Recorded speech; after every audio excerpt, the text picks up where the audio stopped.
ہی نکلتی ہے. اس لیے علم سے کوئی اعتراض نہیں، مگر دین اگر بچہ آپ کا پڑھے گا تو دنیا بھی سدھرے گی اور آخرت بھی سدھرے گی. یہ حدیث پاک ہمارے عالم جانتے ہیں. اگر آپ کا بیٹا قرآن اور حدیث پڑھے گا اور اللہ نے 100 دن آپ کے پورے کر دیے، وہ بچہ قبرستان میں جا کر آپ کی قبر پہ سورہ ملک پڑھے گا.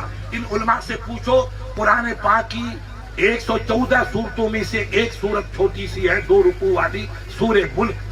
اللہ کے ولی نے فرمایا، بزرگ نے، کہ سورہ ملک جو بندہ قبر میں جا کے پڑھتا ہے اپنے باپ کی قبر پہ، تو رب کی طرف سے الہام آتا ہے، فرشتے جاؤ اس قبر سے اس بچے نے اپنے باپ کی قبر پہ سورہ ملک پڑھی جو قرآن کی ایک سورت ہے، اس سورت کی برکت سے اس پورے قبرستان سے 40 دن کے لیے عذاب کو اٹھا دو.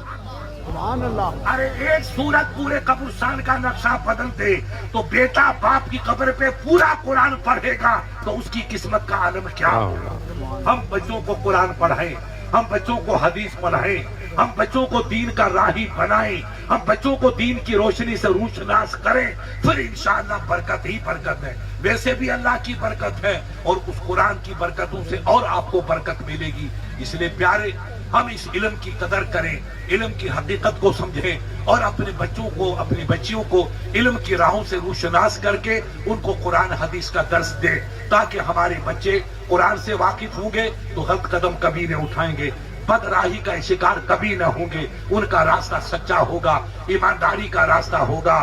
یاد رکھیے، بزرگوں کی تاریخ رہی ہے کہ جنہوں نے قرآن پڑھا ان کی دنیا بھی سدھری، ان کی آخرت بھی سدھری، ان کی قبر بھی سدھری، ان کی حشر بھی سدھری.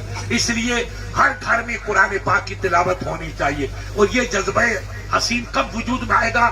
جب ان مدرسوں کو آپ پانی پلائیں گے. جیسے کھیت کی آبیاری کر کے کھاد بھی ڈالتے ہو، پانی بھی پلاتے ہو، یہ کھاد آپ ان مدرسوں کو دیں گے تو انشاءاللہ آپ کی اولاد اسلام کی محور بنے گی، اسلام سے روح شناس ہوگی. اور اللہ آپ کی عمر 100 سال کرے، جب وقت پورا ہوگا تو یہی اولاد قبر پہ جا کے فاتحہ پڑھے گی. اونٹ کی طرح جو پیشاب کرے گا وہ قبر پہ